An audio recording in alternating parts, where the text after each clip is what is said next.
Welcome back to another episode of Beyond Giving, the best nonprofit podcast on the Boost Network. I'm Zach, and today we have a really cool conversation with Dax from Spirit Oceano. Thanks so much for joining the show, Dax. Thanks so much for having me. I'm super excited to be here. I've been enjoying what y'all are doing. Yeah, one of the coolest things about doing this show is the different types of organizations we get to talk to and interact with. And I gotta say, Spirit Oceano is definitely one of the more unique ones that I hadn't come across yet. But first, can you just tell us a little bit about yourself, and then we'll talk about how you kind of got involved, or like by getting involved, I guess started your foundation. Yeah, I guess it'll all kind of lead back to marketing. I'm a career-long marketer, but I'm also, always been an environmentalist, somebody who loves the outdoors and has always had a big respect for it from my childhood and on. But long story short, I have a marketing agency. I've had a client, worked in energy out of Houston, but, kind of had this aha moment when he was watching a documentary.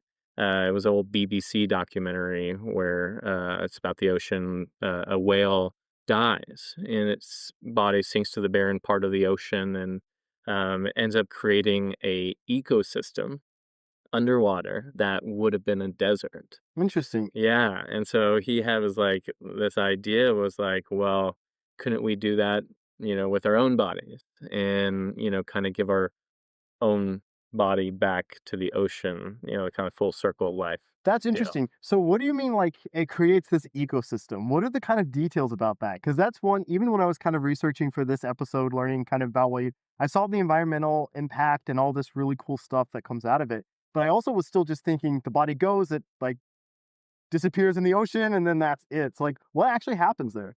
Yeah, great question. It's all regulated here in the U.S. It's regulated under the EPA Marine Protection Sanctuaries Act, and so in short, the EPA regulates burial at sea here in the United States. Okay.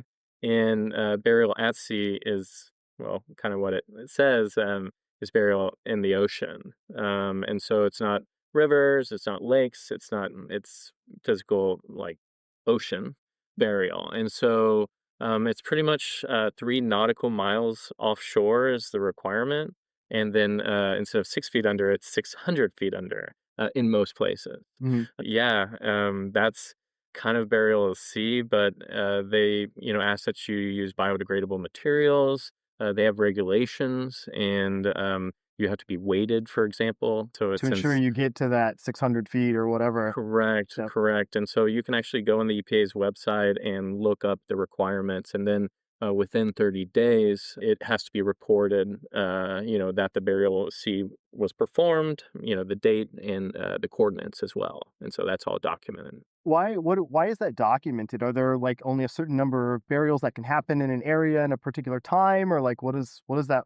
Why do you have to report the coordinates and document that? Yeah, and I came from outside the end of life industry, or just understanding it. But in short, once someone passes away, there's a death certificate and paperwork, and either they're, for example, in the U.S., 60% of everyone's cremated, and so that's documented, there, or if they're having a ground burial, it's documented there. And then, same thing, I guess, the government requires that, the body is disposed of, use not the best choice of words, but, in an accepted manner, in a legal, manner. And so it's just part of the regulations Just and for everything. burials in general, not necessarily specific to sea burials. Yes, Okay. but it's just that component. So it's the documentation, and so we know. The last time it's all EPA public information. The last record that's available online, at least I checked within the last month, is from 2020, Oh, okay. and yeah, and so not very recent. It'd be really interesting to see the data, today. But back then, I think it was just over 2,000 something people were recorded, having a burial at sea through Okay. the EPA.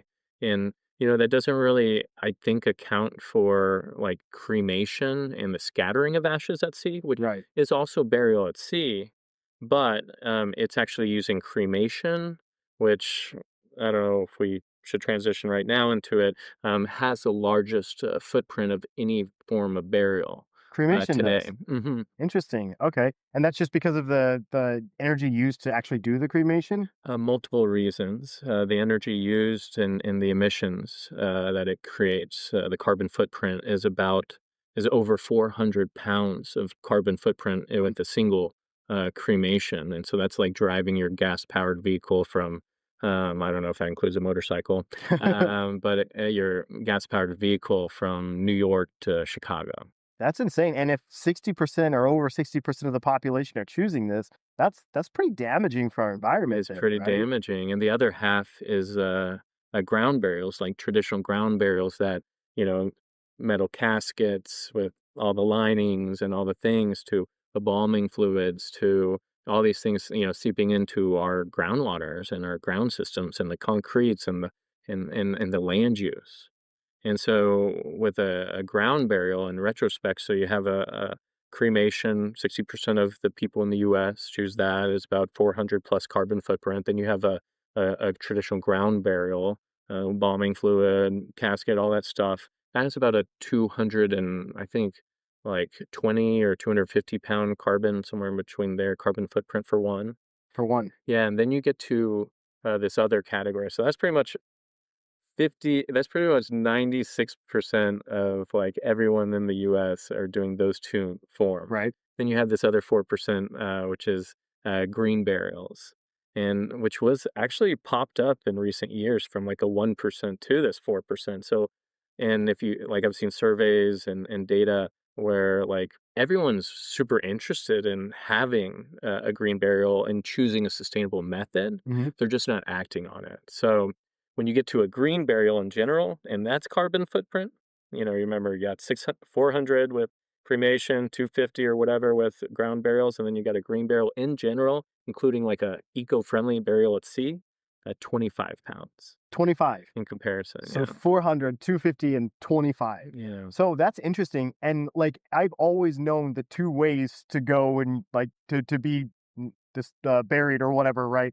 Once you pass, and that's ground burial or cremation, right? And I know like some cremation, there's like water-based cremation or something that's a little friendlier for the environment, right? But do you know, does that still carry a pretty heavy carbon footprint? Not as much, I'd imagine.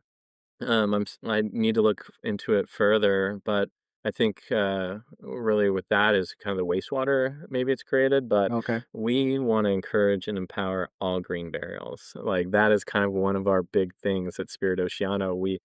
There's 23 states with oceanfront properties here in the U.S. and so it's not always gonna be the most sustainable if it's maybe someone in the middle of the country, Right. that isn't surrounded by ocean. Then you get into regulations when you cross state lines and things like that. So, yeah, I mean, in transportation and all that. So, we wanna empower just whatever that is better than what we're doing today. So that's kind of what the mission of the Spirit Oceano Foundation is kind of like one, providing that awareness, helping people understand that there is another option, an alternative option that maybe is still respectful and dignifies your loved one, right? But also is better for the environment for the future. But so is it like awareness stuff, or do you guys actually like facilitate these sea burials, or like what do you guys do? Yeah, thank you. Yeah, we're focused on education and accessibility. We want to educate people about this most underutilized and eco-friendly like form of burial. So we want to like put that front and center and because really everyone does think like cremation is just kind of the best, Yeah, because whatever those reasons may be. And so it's like, no, listen. And so, yeah, the education, we kind of realize that that's what, we're kind of needing now is that, get on the highest mountain, mhm. jump on podcasts, social media to, you name it, and educate people and build awareness and help empower them to spread awareness because so that's a big one. And then the accessibility right now, the top provider in the US of full body burial at sea charges like a base of, nine, $10,000, like minimum. And so it's just like very not accessible to Mhm. somebody, that's on the higher range. You got cremation that can be anywhere from, six, $900 to, $2,500. Oh, interesting. So you're always gonna have to balance then that the economics of the burial versus the benefit or damage to the environment and kind of find a balance there, right? Well, it's honestly, it's just like there's not enough providers, and the ones that are, I don't know, why, those costs are at that, and people aren't really like disrupting, what's been in place, for so long. You got the U.S. Navy as the largest provider of burial sea in the U.S. Oh, I guess I actually did know at least, like, somewhat about burials at sea, right? Because that's how they happen in all the movies, like the military movies and stuff, right? Yeah. When you die on a ship or whatever. Interesting. So I'm really focused on, like, numbers and data, right? And that's what drives my entire life. And so I kinda wanna dig into, like, the carbon footprint, and then I wanna look at the costs roughly of a burial at sea, right? So, you said it carries, like, a roughly 25-pound carbon footprint? For a burial at sea Yeah, mostly from the boat ride. from the boat ride. Okay, so it's not even like a component of, it's just getting to that place for burial, Well, mostly. when it's done in an eco-friendly manner, and we're kind of trying to write that book Mhm. and kind of set those standards. And so we are defining, basically kind of taking where the Navy has set the bar and pushing it forward a bit in a more sustainable way. But yeah, go ahead to your question. So, like, if I want to, now that I know that burial at sea is a thing and it's better for the environment, like, how do I actually do that? Like, what's the process? How do I get, like, from here in San Antonio, right, the body to the launch site or Yeah. I started to say dump site, but that's probably the wrong terminology for that. Like, what is the actual process for figuring out how to do that? And with there being so few providers, like, what does that market look like, or what is that the accessibility efforts that you guys are doing? What does that look like in the next 10 years or 20 years? Great question, and that's where kind of the education component comes in, and we even wrote an ebook about sustainable burial at sea and Is that how to access it. It's for free. is that available on your website? Yeah, spiritoceano.org, and you can check it out. We're already working on a second iteration of it, but yeah, I mean, in short, once there's pre-planning and there's post-planning. If you're pre-planning, for yourself or a loved one, you can find a service provider, in, ocean state that most likely provides, some type of burial sea. Most of the providers today provide the scattering of ashes. Okay, And so they work with a crematorium that handles all that, and then that takes it to the boat. But we're kind of defeating the environmental purpose. So let's right. step back and talk about full body sea burial. And so that's where it kind of gets a little challenging. In Texas, a company on the East Coast operates out of 87 ports or 76 ports, and they have 80 something boats out of those ports. And so, whether they provide full body burial at sea at all of those locations, that's kind of the question. Okay, And so I think, again, a majority of these providers today are doing the scattering of ashes at sea. So it gets back to you got to go online and dig a little deeper right. and find a provider that is providing, full body sea burials.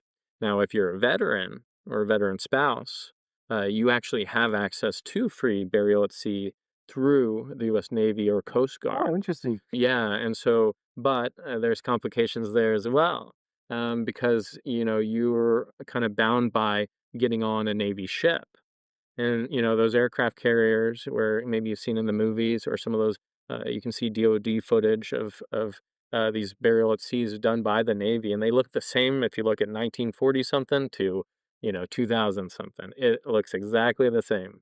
And so anyways, they do the cremation and the scattering and the dropping of the ashes into the ocean, but then they do the burial at sea and they have kind of these, they have different casket options, but it's pretty standardized and they have the crew there and they put you over sea. And so you need to contact the Navy and there's a whole department dedicated to that. Okay, And so that's how you would start navigating that. And You just if you die at, the day after the boat goes out and you have to wait for the next ship, that could be months. And Oh, so wow. you could be left, with storage, of the human remains, that needs to happen somewhere nearby that, until it's ready to go and then you transport. And those are kind of those costs that you're going to be hit with, even though you're going to get the services for free from the Navy Okay. or But then if you're another. using like, if you're buying the service from a provider, does that typically include, like, any type of storage or transportation, or is that kind of like add-ons? Yeah, it's all add-on, it's all kinda coordinating, with a lot of them will use funeral directors. Okay. And so it's coordinating with a funeral director and, and usually a funeral home and, where they can, maintain and manage the human remains. And then, and you're getting that bill. And then, you're moving to, the burial at sea provider, when they are available, which, is but again, for the full body services. And then you get into from some of the providers I've seen, you have to buy the shroud, this custom shroud that's designed to be weighted down, Oh, to okay. keep everything that has specific holes in there and all that stuff. And so there's material costs there that can be in the thousands of dollars that Wow. I've seen on the websites. And then, the weights, whether they're using cannonballs, we want to recommend people using sand, or something that's gonna, just put it right back on the ocean floor. Right. So, it's a long-winded answer because, like, it's hard because there's not a lot of providers out Right. there, and there's not a lot of awareness, and the providers that are out there are pushing for the cremation first. Why is that though? Is it just like logistics? Like, why do they push for the cremation first? Yeah, infrastructure and Yeah. logistics, I would say. They didn't build, on full body burial at sea first. And so, and I guess That's probably their the bigger margins, I don't know. market, or the easiest. Because like, just thinking back, like, especially when we were first talking, right? Like, you tell me, "Oh, we offer cremation services," right? I know exactly what that is. I know that most of the people that I know that have died have been cremated, and, like, it's a very, like, defined thing.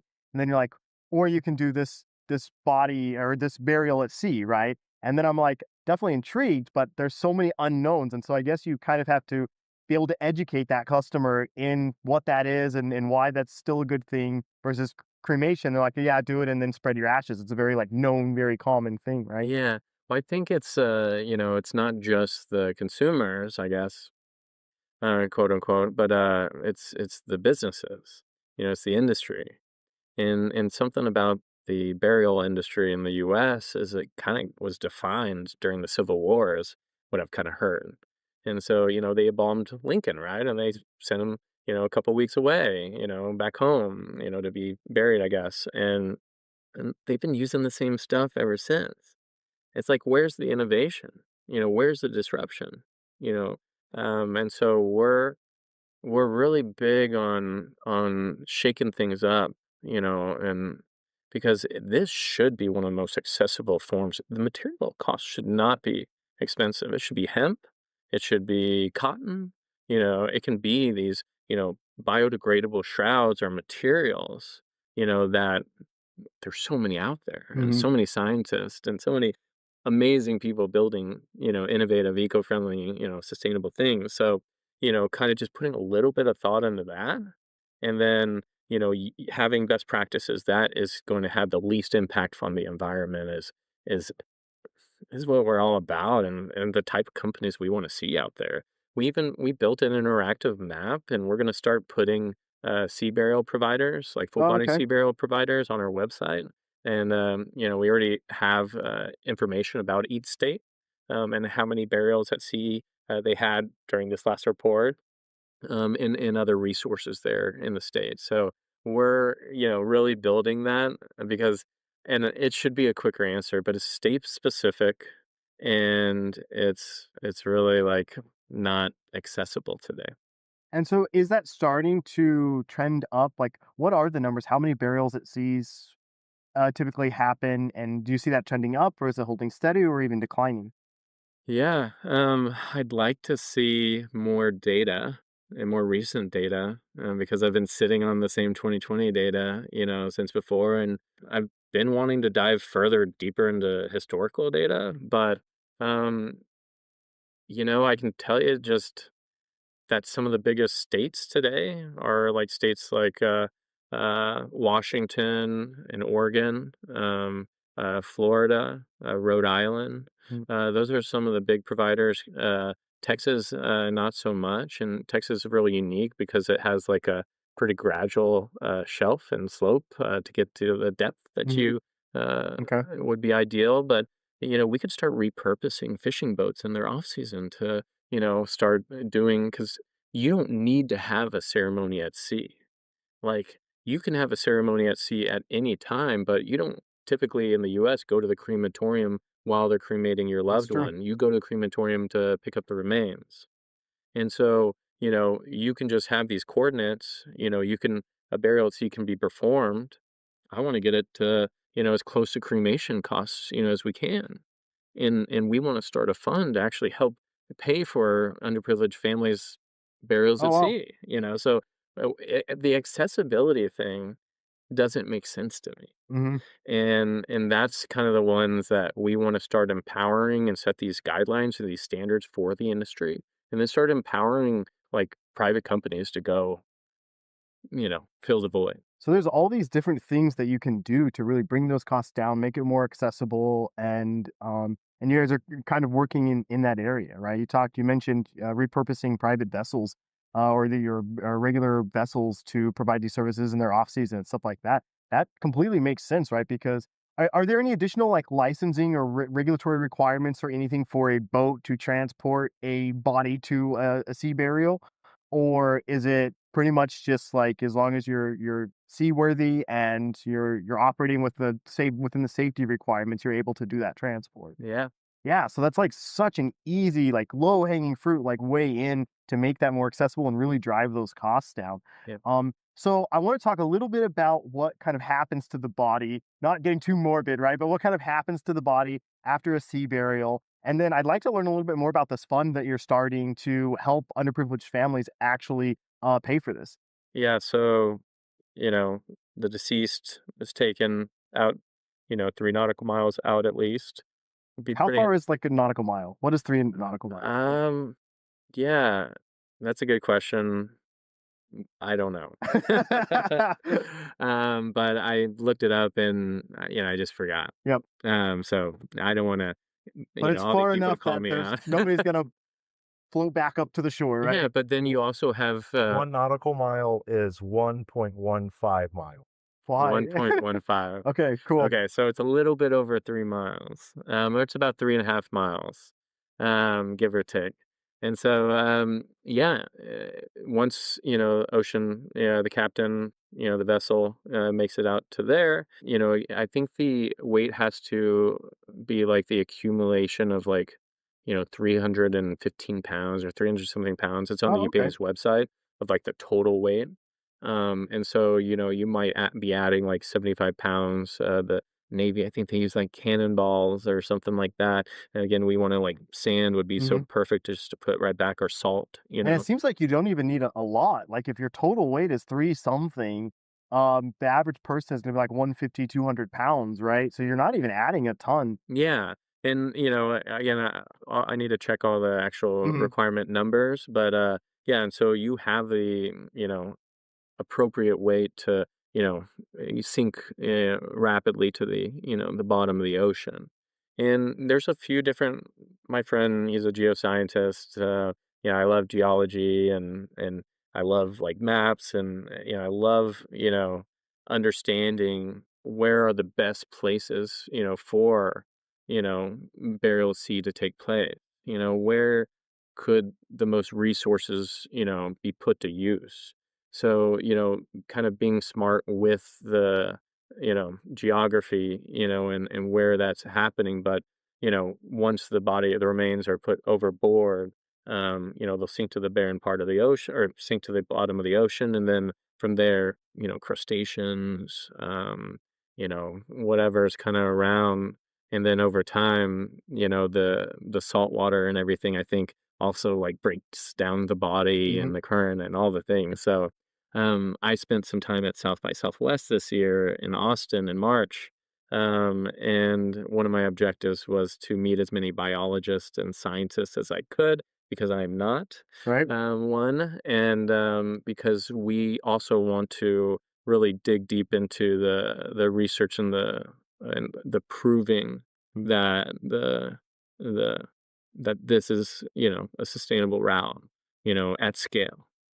Do you know roughly how long it takes for that breakdown? And, like, when you have a burial at sea, how often can you use a site? So say you've, like, you get a new provider here in Texas, right, and you get, like, 5,000 burials, like, do you have to spread those among different sites, or, like, does it just, like I mean, I don't like, you don't want a bunch of bodies just kinda piling up at the ocean, or does that matter? Like, what does that look like? Yeah, it's pretty, maritime law in regards to that, and no, I think that's just kind of being built into the best practice. I believe maybe like the Navy has kind of a specific area where they go and stop and conduct burials at sea. So, again, it's kind of leaning to them and looking to them, for some of those best practices and Mhm. what are the whys? Is that just tradition or is there environmental impact, or benefit? Right. And so that's kind of, again, one of those things. But, as all is said, under the EPA, it's really just, hey, that's your requirement is, that far offshore, and that depth requirement.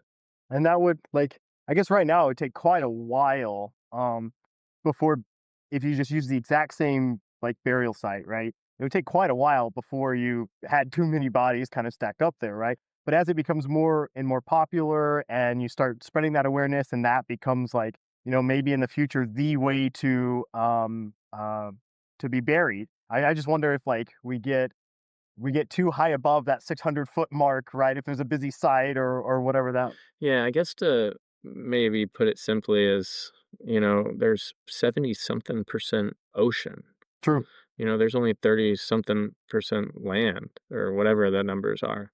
But, why are we so focused on, just land when, again, like this is a way, and if it's done in the right manner is the way we can like provide nutrients, to the ocean and Definitely. so I think that is one of my reasons for going to South by this year. We had a session.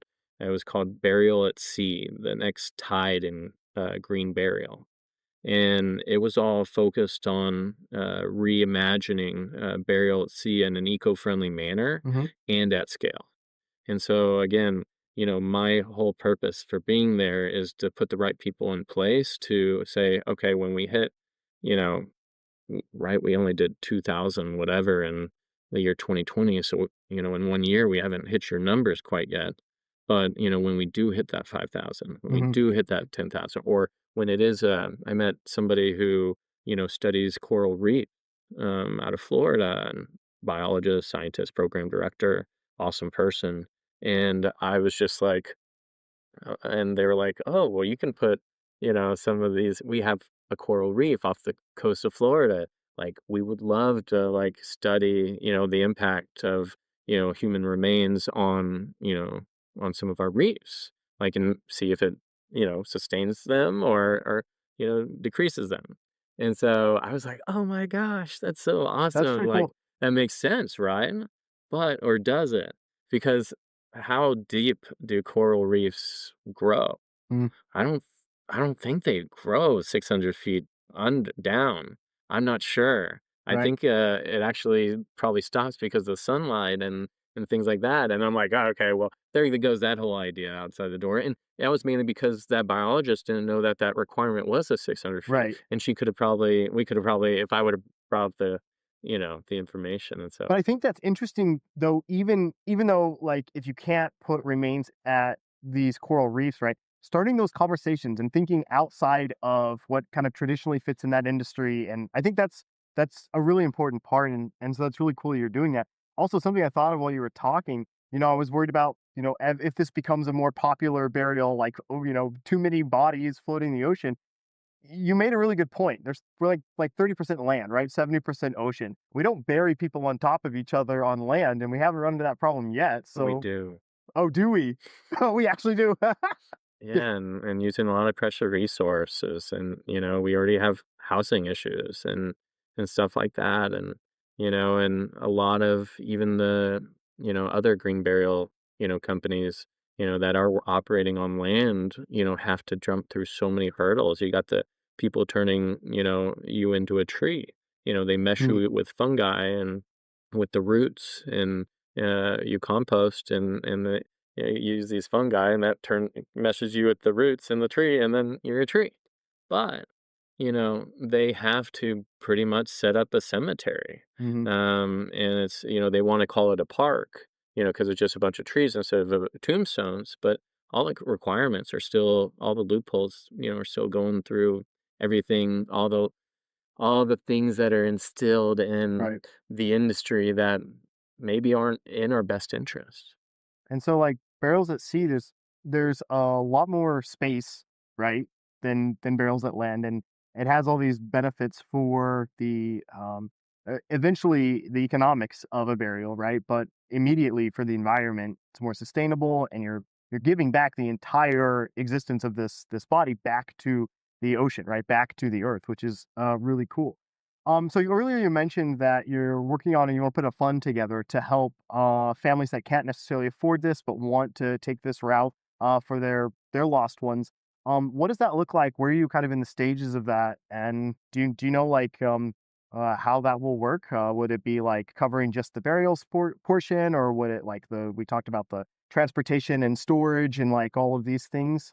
Yeah.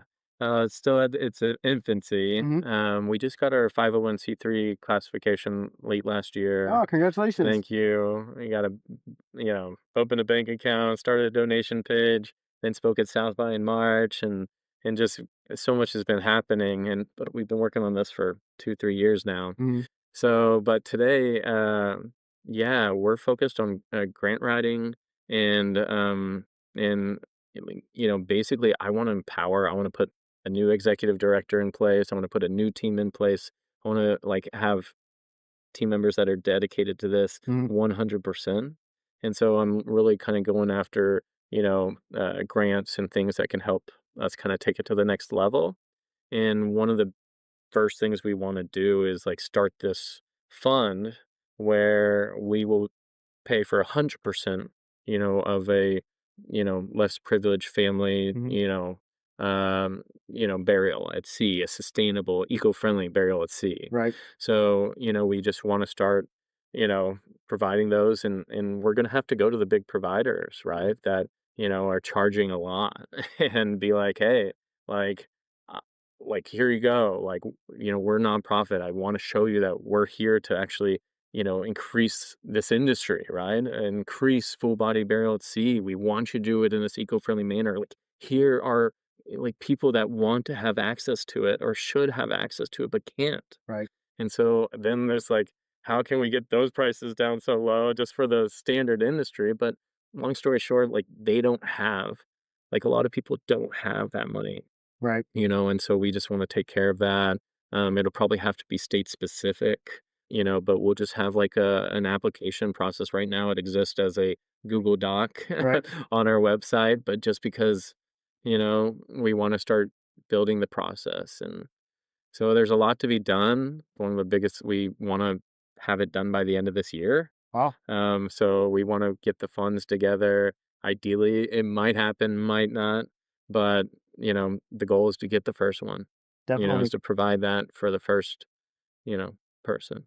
Yep, that's awesome. And so how can people get involved and support the Spirit Oceano Foundation? Thank you. Yes. Well, we created the Spirit Oceano Pledge. It's just to pledge to choose a green burial for yourself or a loved one. If you have to make that decision.